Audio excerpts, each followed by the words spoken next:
All right, what's going on, Thrivers? It's your co-host Kenny Bhullar here on the Second Floor podcast, where we talk about how to survive, thrive, and keep the good vibes alive in life, business, and health. I have a very special guest with me today. We have the one and only Jeff Mellis, co-founder of Exercise Therapy Association, with us today. Jeff, welcome aboard, my friend. Thank you, sir. I'm fired up to be here with you, man.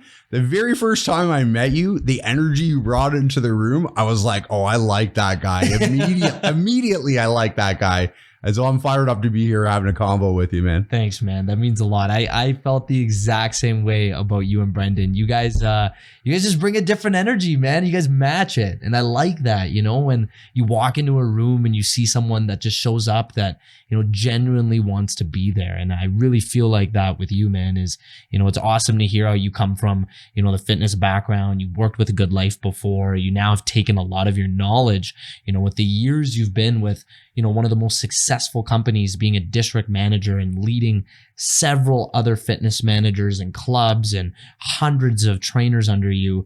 You've now taken that knowledge to now apply it in creating your own curriculum and creating your own, let's say, academy, if you will, this association, right? And I just like to just have you take the time to share with our audience on, what initially embarked you in wanting to get into the fitness industry. I always love hearing that story from other people. And how has that led to you creating what you're a part of now? Well, it's actually really funny, Kenny. I got into the fitness industry by accident. Oh. So I graduated with a kin degree. I went to Wilfrid Laurier University and I wanted to play football. I got on the football team. I was a captain of the football team, and that's what I was there to do. But I had to pick a major, right? So I picked kinesiology because it was very related to sports, and I ended up really liking it. Like, I did well in the anatomy and physiology classes, and I thought, well, I could probably do this. I like this, right? And so I finished playing football. I graduated from university and I had no idea what my next move was, to be honest with you.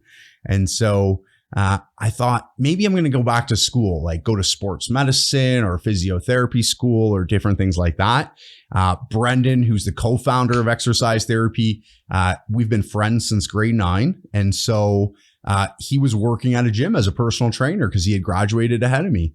And he said, look, while you're figuring things out, what you want to do, why don't you just come over, be a trainer and have some fun and make a little bit of money. And so that's what I did. And so I went over, we started a gym in Whitby called Extreme Fitness. We worked together on the gym floor there, and I fell in love. We had a great fitness manager who really mentored and coached me. And I loved what I did. We got to wear gym clothes. We were out on the gym floor working with people, and I fell in love. And so I never went back to school. I never changed course. Here we are 20 years later, man.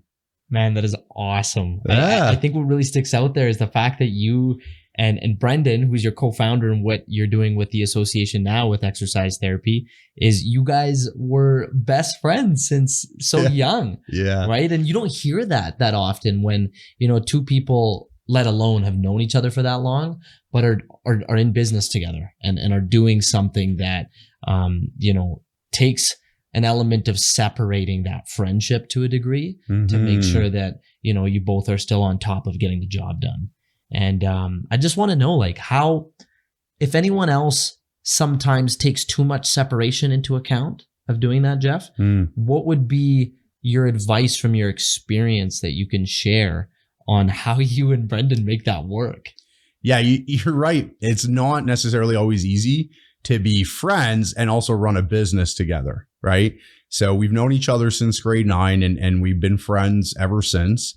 And now for the last 5 years, we've been running a business together. And so, we both know our strengths and weaknesses very clearly. And that's part of it, is being able to introspect or be self-aware enough to know, where are my strengths and weaknesses. And, we divide up the work based on that, right? So Brendan does the things that he's strong at or are his number one roles in the company. And then I'm strong at other things. We're actually a really good pairing for that reason, because our strengths are different, right? So I've come from more of a business background, more of a marketing, sales, management background. And he is, a wizard with the science on the gym floor, right? So we both know the other area a little bit, but those are our strengths. And so we mostly take care of our strengths in the business. The second piece to it is not only playing to our strengths, but is checking the ego at the door, right? Understanding that nothing's ever personal, that no one's trying to one up anybody, but we're always trying to do what's best for the students and what's best for the industry and what's best for the company. And so, there's times where we don't always agree. There's times where we don't have the same opinion, but we check our egos and we come back to, okay, what's best for the student? Right? What's best for the people taking the courses? What's best to help the industry move forward, and what's going to help the business the most? And we go with that decision as opposed to our own personal preferences. And so, if you want to work with your friend, you have to be able to check the ego at the door and have that sort of openness with each other. I really like the honesty there, because ultimately it's not serving a personal vested interest you have. It's serving the growth of what you're both trying to build. And then you ask yourself, well, why were we trying to build this again in the first place? And it's like, oh yeah, because we want trainers to feel like they have well-equipped enough skills to provide people with pain-free living. And it's like, okay, so based off this decision, what do we do then to make that happen? And it's a great way from how you explained it and how much it separates you and your personal agenda from it, it reminds me, kind of related, where, this podcast, Jeff, is no way by any means done solely by myself. Mm-hmm. We have our team, we have Adriel behind the scenes right now. We have Omid, him and I, who started this. Yeah. There's been moments, and I don't know if this has happened with you and Brendan, where the juice is just, it's so much higher on one side than the other. There might be personal stuff happening in another person's life, like who you're in business with, or there might be they're just not as excited, right? So you're bringing the heat. You're almost in a way putting more work in. And then sometimes it's vice versa. Your business partner, they're bringing it in and they're making up perhaps for the time they weren't. And I'm just wondering how that looks like on your guys' end, because I see that through what Omid and I do on the podcast, and we talk about it sometimes quite regularly. We're almost like we're calling each other out. Yeah. Right? We'll be like, hey man, like you're not bringing the heat. Like what's going on? And then it's like you understand, like, hey, look and see all this other stuff that's going on, right? And I think that level of communication helps us understand it. But I'm wondering if you guys have ever had those moments, or it's kind of like, no, man, like you best be putting 50-50 in, like, and if it's not, then I'm going to be upset about it. Yeah. Every business is going to have that, right? So we're no different than you guys in terms of that. And so that's just natural, right? There's a couple of things that help us, with those types of situations. The first thing is trying to put each other first, right? So, I try and look out for him and what's best for him, right? And say like, I know how hard he's worked, how much education he's done to put together the exercise therapy system. And so, when I make decisions or when I'm thinking about the business, like, I don't think about necessarily what are the hours he's putting in today. It's like, what are the hours he's put on in his entire life for us to get to this point?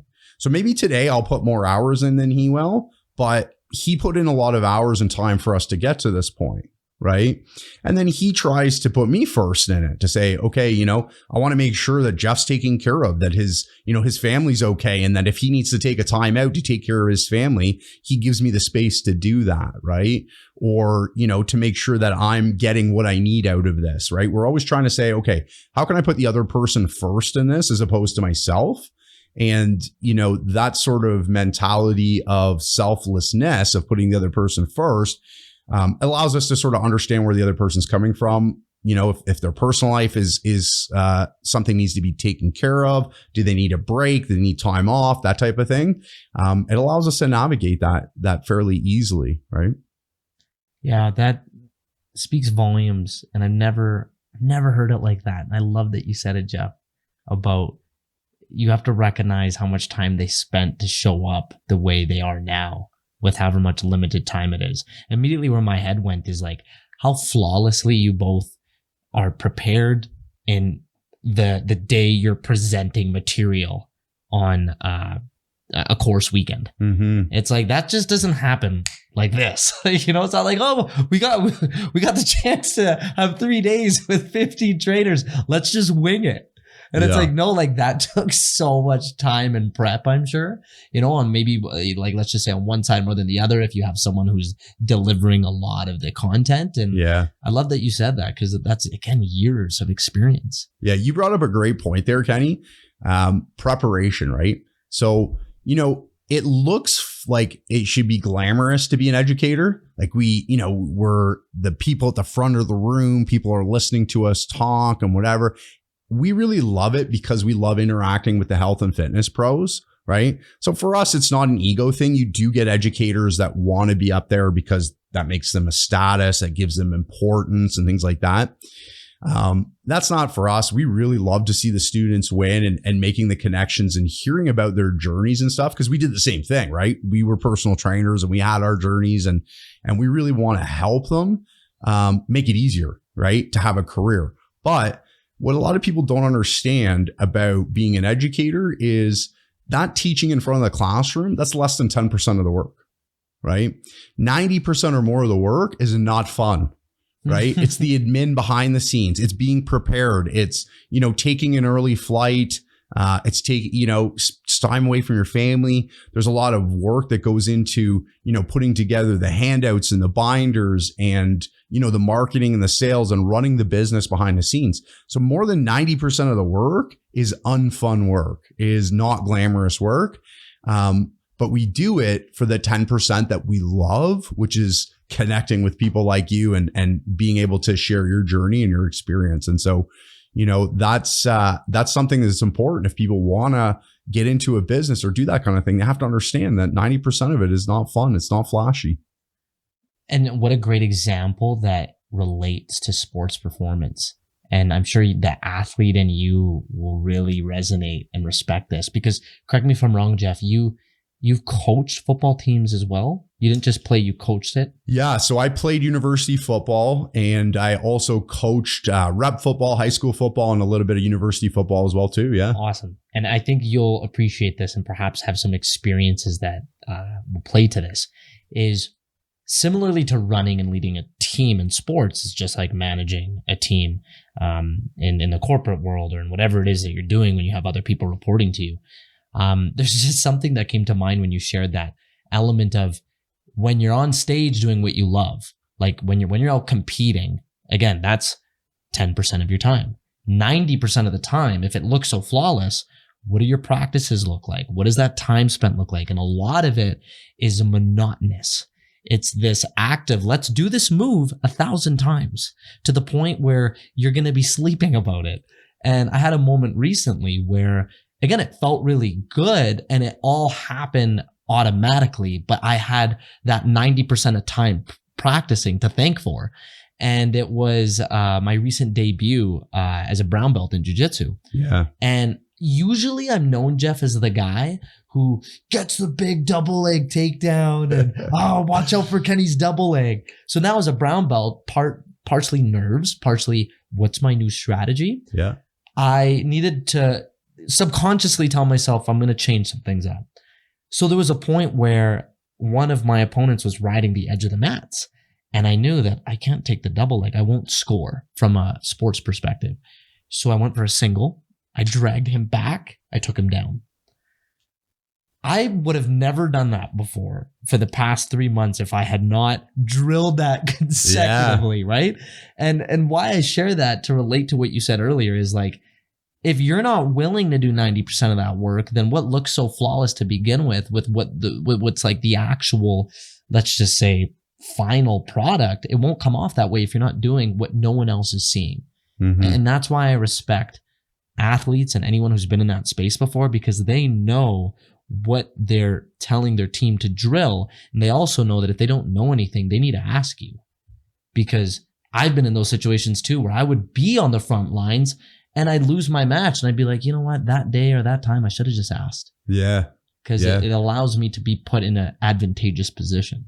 Yeah, that's awesome. I mean, you bring up some really good points. I love the analogy to sports because again, game day, match day, all the hours that go into work and practice, doing the drills, doing the workouts, the conditioning, and then you have that just one day that you play, right? And that's exactly what we do, right? Is like, every time we teach a course, we read the instructor manual. We've taught this course hundreds of times, but we read the instructor manual because it's new for the students, right? And so we don't want to go out there for the students and do a subpar job. That student spent the money to be at our course. And so although we know the material, let's just make sure we have all the points covered so that we go up there and perform at our best, right? Because that student spent their hard-earned money to come see us and to come work with us. And so we don't want them to have a subpar experience, right? So we're always re-looking at the handouts. Like one of the things that Brendan does with our handouts, we're famous for those recipes, those handouts, right? He updates them all the time, right? We're never a finished product. So we'll go in, we'll find a little mistake, or we'll find a better way of doing something. We sub out an exercise and sub something in. So the course is always evolving. The corrective recipes, the assessments are always evolving as long as we find a better way of doing something, right? And so that's that work that the athlete does, right? So we show up, we teach, but it's like you said, reviewing the material and reviewing the instructor handout to make sure we're sharp for the students, improving the assessment so that we can deliver a better product to the students. That's something that we're always doing because we have so much respect for people spending their money to come spend some time with us. Definitely. And I noticed that with these specific handouts, if only I can maybe put on our YouTube channel an example of one, because it's catering to all of the ways someone should learn. It's simplifying it by explaining it in words, what you should do with your client. Mm-hmm. It's showing a photo, like an actual visual of, hey, here's how it can be done. And then it's describing why it needs to be done in the first place. Mm-hmm. And that's what I love when you kind of relate it to the KISS method of, keep it stupid simple. Mm-hmm. Is here's a worksheet that you can read out to your client at first as you're getting the hang of this, because and you and I both know that it's going to take a few repetitions, not just the weekend you're doing the course. It's going to take repetitions for this to stick. And I think that's what's really exciting about what you guys are offering is you're making it that easy for a trainer to get really good at this stuff. Mm-hmm. As opposed to when we compare that to other, let's say, course providers, it's almost like, okay, I'm going to share with you information. Here's the PowerPoint. You better bring your notebook and write notes down. And once we're done, it's up to you what you do with this information. But it's it would almost be disappointing if one does Exercise Therapy Association and doesn't have their binder front and center. And I love, this is what happened today. When I heard this, I had the biggest smile on my face. Everyone was sharing how they heard of exercise therapy and how they want to get involved. And I don't know if you guys quirked up, because this was brilliant. Someone said, I'm here at this course because I noticed another trainer has the binder out in front of them all the time. And I just felt like, you know what? I want one of those. And, they were just saying I want to learn more about what this person's doing with this holy Bible of fitness. Yeah. Why do they have it all the time? There must be gold in there. Yeah. But that's the cool thing about, when we talk about a differentiation, we talk about, your value proposition of what you're offering, is you guys are doing that in this space. And a lot of our listeners, who are wanting to take things to the next level, they might feel like, Jeff, that from, let's just say, a monetization route, or from how can I still provide more value, they may feel like they're ready to provide some element of a course. Mm-hmm. We have so many websites out there. I think there's one called udemy.com. There's other free courses that people put out there, but they never know how to start. Mm-hmm. They don't know what that 90% looks like. Yeah. Right. So they just think it's never a final product, so I'm never going to do it. They get in front of a camera, they're ready to teach people how to do XYZ, but they freeze. So I'm wondering if you have any advice on let's spill in a little bit of secrets here, but anything where you're like, listen, for anyone out there who wants to deliver a course in whatever it is that you feel like a lot about, here's some advice on how to do it. Yeah, the course business right now is very competitive, right? And it's not just in personal training, but it's in life coaching or, business coaching or different spaces, right? And so, you just have to be prepared that there is going to be there's going to be a lot of competition out there. I think for us, it's a little bit different. And the reason I say that is that, I think what I've seen in my career is a lot of people get into teaching or being a course provider for one of two reasons. They like the attention of being that person that's teaching, right? Or they feel like it's a good way to make more money, right? And instead of coaching, working with someone one-on-one as a personal trainer or in a business consultant environment, they say, well, I'm going to do a course. I'm going to get 30 people in and make more money in a shorter amount of time, right? And that's what we commonly see. For us, it was very different. Okay. So, again, I told you I became a personal trainer by accident. We kind of did this by accident too. It's hard to believe, but that's how it happened. I love that. Right. So, myself and Brendan had both been in the fitness industry for about 15 years at the time. And I was plagued with a back injury, right? So I hurt my back playing football. I had a bulging disc in my L5 and it just kept coming back to haunt me. It'd be fine for a while, hurt for a while, fine for a while, hurt for a while, right? I went to see physiotherapists and chiros and it would go away and it would come back. I worked with a lot of different people and spent thousands of dollars. And then it went again on me. And I was just frustrated. And I knew that Brendan was helping people with aches and pains. I knew he was down at the medical clinic. But sometimes, it's like going to someone who's your friend and saying, okay, you need to train me or whatever. You have to swallow your pride a little bit. But I was so frustrated that I did it. I was like, no, I need to pay you so that we both take it seriously, that it's not just I'm helping my buddy. I need to pay you to train with you because I'm frustrated. I don't want this back problem. So I had a bulging disc in my L5. And I had so many problems from it. Like there was days that it was hard for me to stand up out of a chair. And I started working with Brendan. And so he was training me and he was showing me the assessments he was doing with me. And he was doing corrective exercise recipes with me. And we were laying out training programs. And at that time, just for his own clients, he had already created these sheets just to give to clients, not for teaching purposes. So I was looking at these assessment sheets and I was looking at his correctives and I was looking at the program he was doing and I had already had 15 years experience. I'd never seen anything like it. Nowhere. The detail. And right? And the fact that it worked all the time, I'd never seen him miss, right? And for me, it worked. A plaguing back injury that I had for over 15 years was gone. Wow. I was able to train. I power lifted again. I was able to do things I hadn't done in years. And so at the time, I was working with Good Life in a divisional manager role. I saw what other education providers were bringing in. I saw where the trainers were at. And I thought to myself, like, my trainers need this. Like what he was doing, I was managing about 150 trainers in Toronto at the time. I thought if they could do even a little bit of that, their business would flourish, right? They would be successful. And that's always what I've tried to do as a coach is, I just wanted my employees to have good lives. I wanted them to make enough money so that they could be financially secure, not have to worry about their bills, get what they wanted in their life and love what they do as a personal trainer, as opposed to saying, I'm not making enough money as a personal trainer, so I need to go sit in an office, right? I didn't want that to happen to my employees. And I thought, if they had what he was doing and could use those things and do the things that he was doing, man, their life would be so much easier. And so I went to him and I said, look, the stuff you're doing with me is amazing. I want you to start teaching my trainers this stuff. And he was a little bit resistant at first. Oh, really? Yeah, he didn't want to be a teacher. Like he never wanted to be an educator. He was just creating this stuff for his clients so they could be successful. And he knew if he gave them the sheets and he gave them the homework, they would do it. Right. This was changing, in a sense, the landscape of what his occupation is. Yeah. Right. And he was very busy. He's at this medical clinic. There's people flying in to see him. He can barely fit anybody in. He's having to turn down clients. And I'm coming to him saying, hey, I want you to do more. Right.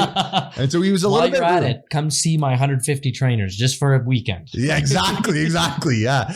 And so he was a little bit resistant at first. And eventually he said, okay, let's just try it. Let's do a trial run. And so I got a group of it was about 15 to 17 of my trainers in my region in Toronto. We got them signed up for the course and he came in and we taught the course and they loved it. They loved the course. They were getting amazing results. And then what happened to Brendan is when he saw the connection with the students, when he saw that they were like, oh my goodness, and this is really working, that's what kind of sold him on being an educator, was like, well, I'm really helping these people that I was in their place many years ago, right? And I was trying to figure this stuff out and I didn't know what to do. And I'm helping them fast forward their career 10 years, right? And that's what kind of sold him on it. And that's sort of how we started, was by accident. So we didn't want to get into starting a course. It was almost like we kind of got called to doing a course, right? And so we got called to doing a course. And so here we are. We're still doing it because, it's been successful and people are loving it, and trainers are having success off the system, right? And so what I would say to answer your question in a long roundabout way is that, if you are thinking of starting a course, or if you want to, get into the education game, I would first just check your intentions. What are your intentions, right? And so if your intentions are not to deliver the best possible product to your students and make sure that they win in their careers, if you're not putting other people first, it becomes a lot harder because you have selfish intentions behind it. And then it makes the work not worth it. The 90% becomes harder. But if you're like, no, I'm doing this so other people can win and they're counting on me, and your intentions are on the students, then it makes the 90% easier, right? We both keep class photos on our desks, and we actually had some cards that some students made for us for thanking us and stuff. That's on our desk so that when we do the work that sucks, we remember why we're doing it. Wow. I really appreciate that, because you're not lying when you say it happened by accident, like that full on is a story of the masses, from going with the mentality of, hey, we want to do this, to we need to do this. Exactly. And there's that need element of, well, we need to do it because look at, once again, our why, and now look at the bigger impact it's going to contribute towards that why. And I feel like, Jeff, we live in a world right now, because content is so accessible. It's so easy to just say you're a something. And now, based off whatever you say, it feels like it has more merit because you're that something. When instead it's like, wait a second, this person, outside of the title they have and what they do, they care. And I think we see that in all different walks of life, right? We see that police officer that just goes above and beyond, is meant to be an example of how every other officer should be. We see that with doctors. We see that with trainers, managers and leaders in our respective spaces. And it's just great to see that you two are like this force that's to be reckoned with, like both of you are clearly, it's one of those things where like you'd be doing trainers in the industry a disservice if both of you never connected. And I think that's really cool to see from the outside in, when both of you marry one another's strengths together, and you really see how that story unfolds.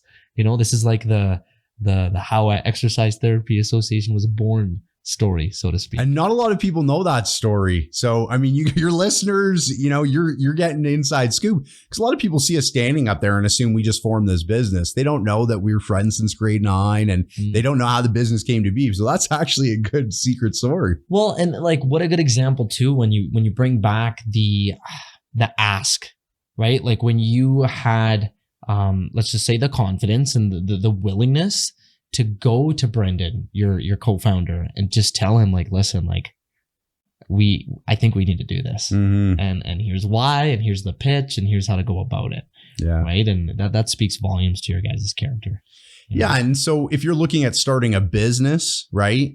And so that could be a course business, it could be another business, or you could be starting your business as a personal trainer. Like when I work for Good Life as a personal trainer, I have my own little business under Good Life because I have my client roster and everything, right?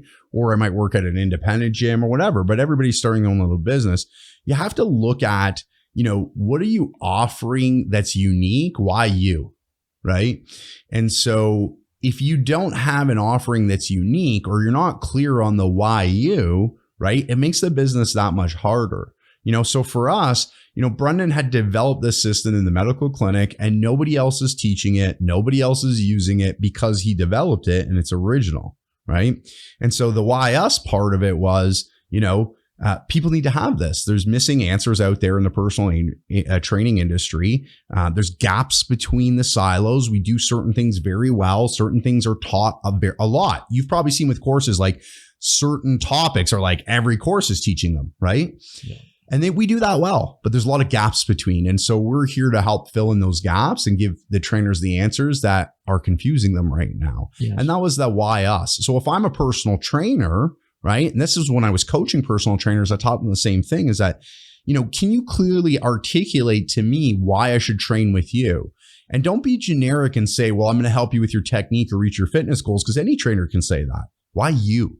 What's your unique value proposition? Why was someone going to want to work with you? And maybe Kenny, it's, not only are they going to get the fitness, but they're going to get that Kenny personality that makes fitness fun. So they hate going to the gym, but they're not going to now, right? Because you're bringing that special you to the table, right? Maybe you go above and beyond for all your clients. So it's a premium service. So even though they're paying the standard rate that everybody else is paying in the gym, they get a towel handed to them.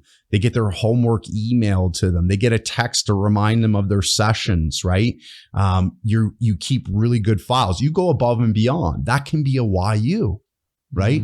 So every personal trainer, everybody that's starting a business has to have that why me, why us factor. And that has to be clear, or else it's going to be an uphill battle with your business. And I know you're walking the talk with that, because I can catch, correct me if I'm wrong, if I'm word for word with this, is I've heard when you're presenting the value of ETA to a group of fitness managers or trainers, you're always thinking about that. And you're like, listen, I want to tell everyone what you're getting out of our course that you're not going to get anywhere else. Yeah. Or what you're getting out of our course that is going to help you by coming to our course. Like, it's just, here's that Exercise Therapy Association stamp of approval that you're going to get by showing up. And I think it's a good reminder for anyone to pay attention to what differentiates them from everyone else. Because you could go to any trainer. Mm-hmm. You go to any trainer that's going to tell you, yeah, you want to lose this weight? Okay, I can help you with that.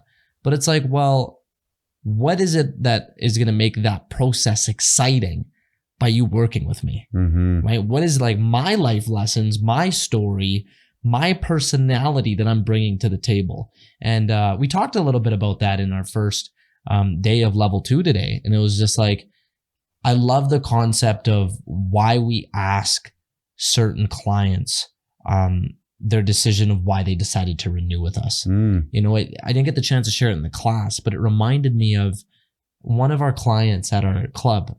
I asked her, I said, hey, you know what? It's amazing. Congratulations. You're starting off with Kim for another year. What made you make this decision? Give me some feedback. She's like, Kenny, I'm going to be honest with you. It's one thing that Kim does that none of my other trainers did before. I said, what is it? She says, he listens to me. Mm-hmm. She's like, that's it. She's like, we have great workouts, but he listens, and that's what I need in my life, is a good listener.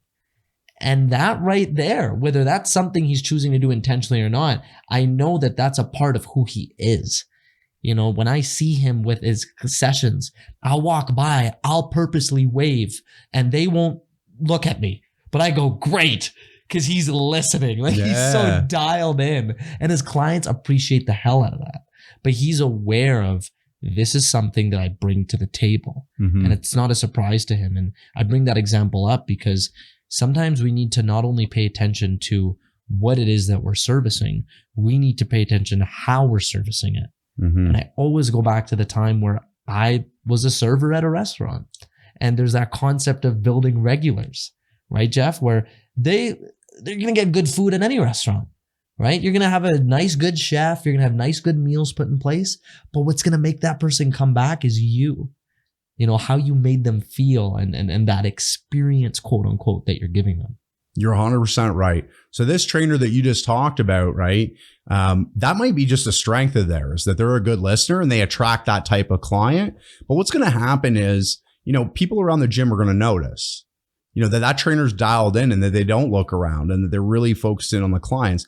And the clients are the type of people that want that experience, are going to be drawn to that, right? They're going to want to seek that trainer out because that's what they're looking for as an experience. So that person almost doesn't have to really sell anymore, because the service is selling itself, right? In business, the best sales is word of mouth, right? The best sales are word of mouth. And that client has that. They're giving that to that renewal came because of that. And other people are going to notice and they're going to be drawn to that, right? And for us, it's the same thing. Like we wouldn't be here today without word of mouth. That's how we grew this business. Like, you know, we started by accident. We've already found that out, right?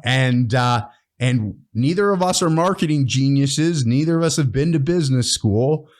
We don't have hundreds of thousands of followers on Instagram. We're not famous, right? So how are we still here 5 years later? It was word of mouth. Like, you know, for us, our best business is having satisfied students. And most of the people that come to our course are there because someone else told them, you got to take this course, right? And so when we deliver a product like that and people have a great time, they get results with their clients, they enjoy the experience, the atmosphere in the room.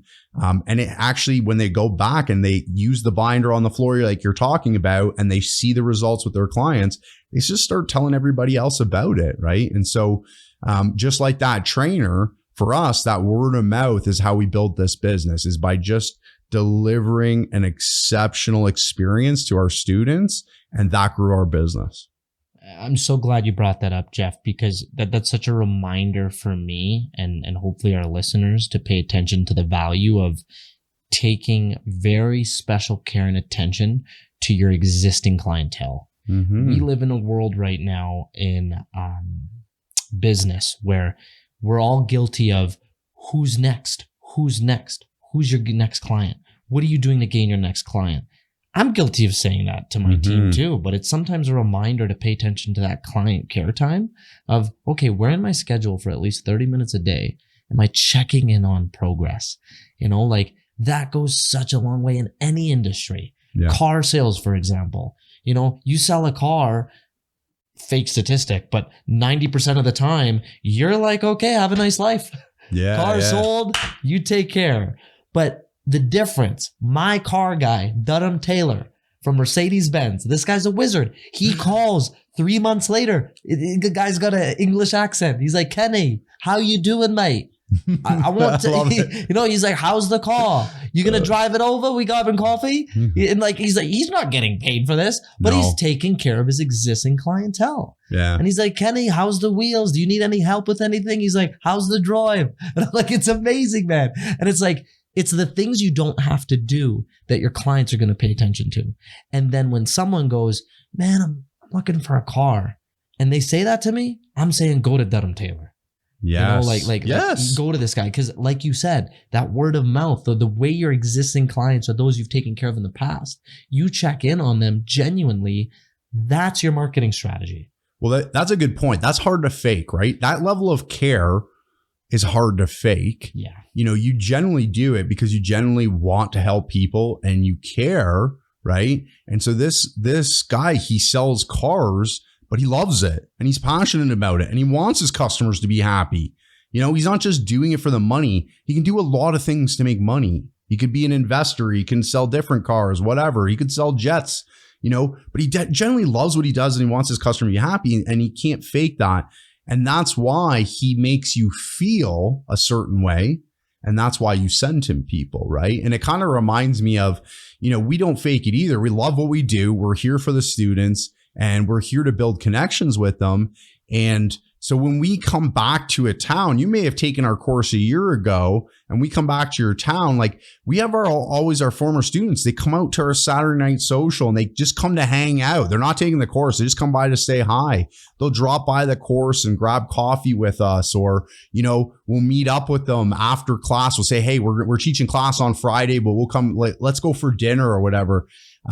Because we keep that connection. We still talk to all of our former students, whether it's online or social, or we meet up with them in their town. And it's because we genuinely care and we want an update. We want to know, how are you doing? Yeah. How are things going? Are you, you know, is your career moving forward? Is there any way we can help you? And, you know, just to add to that, Jeff, this goes without saying, is like part of you guys coming back to town and, you know, having another course to offer.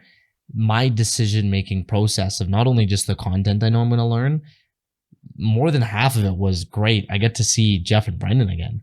like they're teaching it, and I get to see them and we get to do things like this and we just get to pick up off where we left off. And I know it comes from such a genuine place just based off of how you guys operate. So that's really, it's something to really keep in mind, when, our listeners are in this situation where it's like, okay, well, how authentic and genuine am I in the process of once I do gain my clients, how am I taking care of them? And how am I ensuring that regular feedback and regular check-ins are happening? And that's something that I encourage my trainers to do, where your monthly sit-down conversations aren't just booking them in for the next month. No. It's, hey, tell me, what have you been liking so far? Right? What is it that we can change? What are some things that we can do to make this experience more fun? Because it happens. You're going to get clients. I'm sure maybe you've experienced this leading 150 trainers and other managers where clients are 4 or 5 months in and they're getting bored. Or they're kind of like, I don't have the same juice again. Because I've either seen enough results I've needed to see, or I haven't seen any. And I'm kind of like, what the hell's going on? Yeah. But it's like, it's up to the trainer first to spark that conversation, and be that thought leader where you're asking, hey, let's get some feedback. What's going well? What needs to change? What can I do to more or less of? Yeah. I mean, to advance in life, you always have to be open to feedback, right? So we get resistance to feedback. That's just a failed opportunity to learn, right? So if my client's going to come give me feedback about one of my trainers, even if they're complaining, I want it, right? Whether it's good, bad, it doesn't matter. I want it because I want to know how to get better. I want to know how to win. And I can't get it without that feedback. So as a trainer, it's the same thing. Give me the feedback because they're going to tell you how to make them happy. If you just let them talk, they'll tell you how to make them happy. And if you listen, right, put your ego aside and say, well, I know better, or, take offense to what they're saying, but you just put that aside and say, no, I'm just going to listen with an open ears, open heart, and just take whatever they have to say with a grain of salt. And they're going to tell you exactly how to make them happy, right? I used to coach some of my trainers and I'd say, look, it's really easy to win, okay? All you have to do is deliver a service that's 2 to 3 times what you're charging, right? So whatever you charge, if you want to charge $50 an hour, your service should be worth $150. If you charge $100 an hour, you should be delivering a $300 session every time. So what does a $300 session look like to you? And now deliver that every time they show up. I love the way that's framed. Yeah. Right? Because that's very different from how I've looked at it. Is I explain to my team, how much do you want to be worth? It's like, okay, so like your hourly rate, what do you want that to be one day? Okay, so what do you need to do now to show that you're worthy of that dollar amount? Exactly. But I like the tripling down. And I would ask them, I would say, okay, if you were purchasing a service from a trainer, a chiro, a massage therapist, a car salesman, if you were purchasing a service, what would a $300 session look like for you? What would you expect out of that, right? If you were going to pay that kind of money, and now you have to deliver on that, right? So whatever you expect to get yourself, you have to now be able to be willing to go out and deliver on that. That's brilliant. Thank you for sharing that. So yeah, no problem. Nice knowledge bombs. Right? Yeah. I keep those.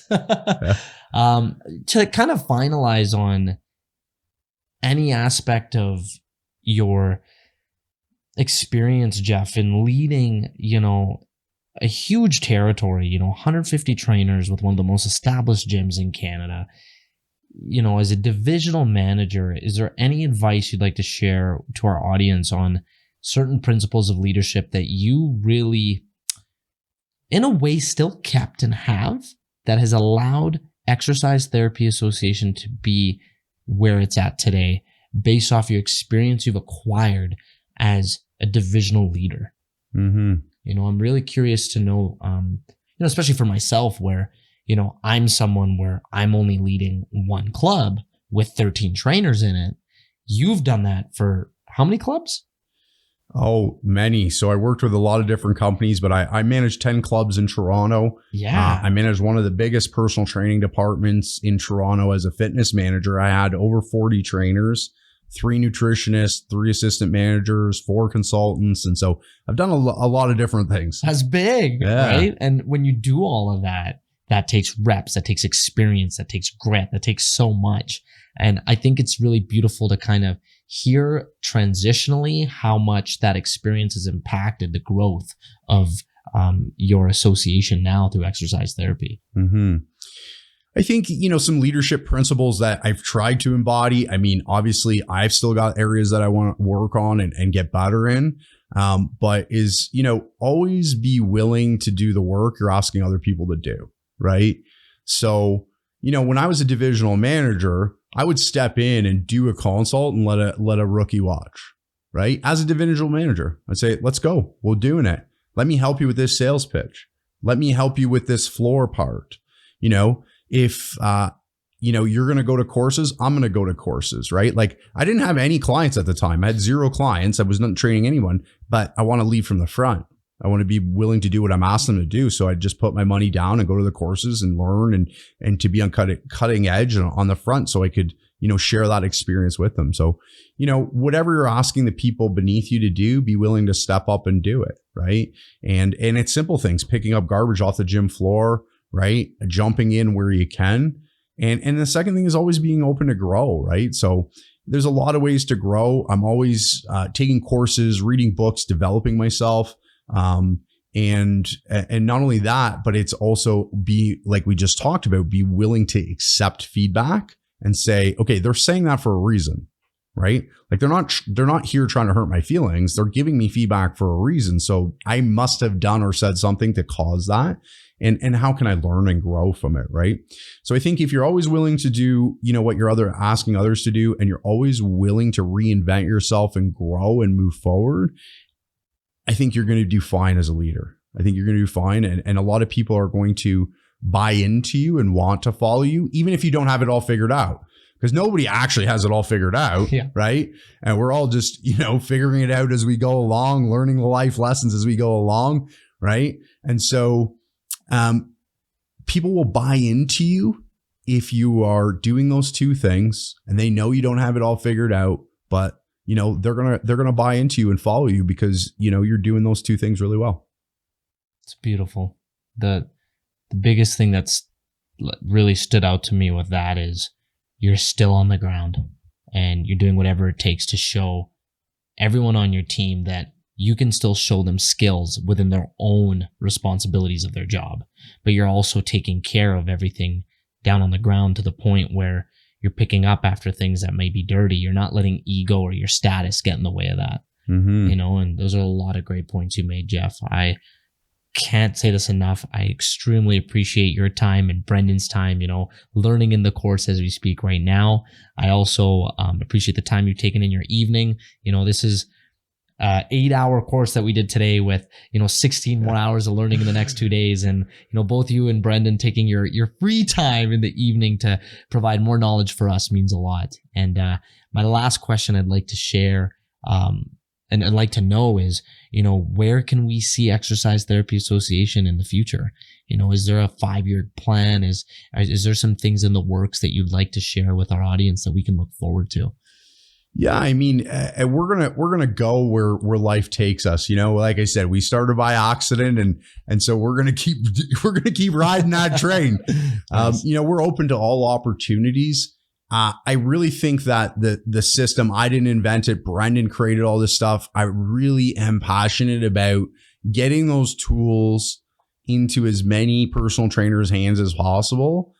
Around the world, especially across Canada, because this is where we live now, but also the world.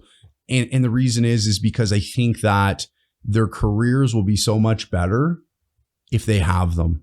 And so I'm passionate about just making sure that as many people as possible have those tools so that they can stay in the fitness industry, love what they do, and just have a thriving career, just have the career of their dreams. Because of the tools that they have, and they're able to make an impact. I love that. Well, you know what? For my fellow relatives in India, Exercise Therapy Association's coming to a village and pinned near you. So let's see if we can make that happen. Yes, let's do it. Where can we get, Jeff, our audience to follow your personal journey, or even Exercise Therapy Association? How can we continue to follow that online? The best place to find us is at our website, exercisetherapyassociation.com, or on Instagram at Exercise Therapy Association. And you can follow the channel from there, but we'll definitely hook up with people on those two. That's wicked.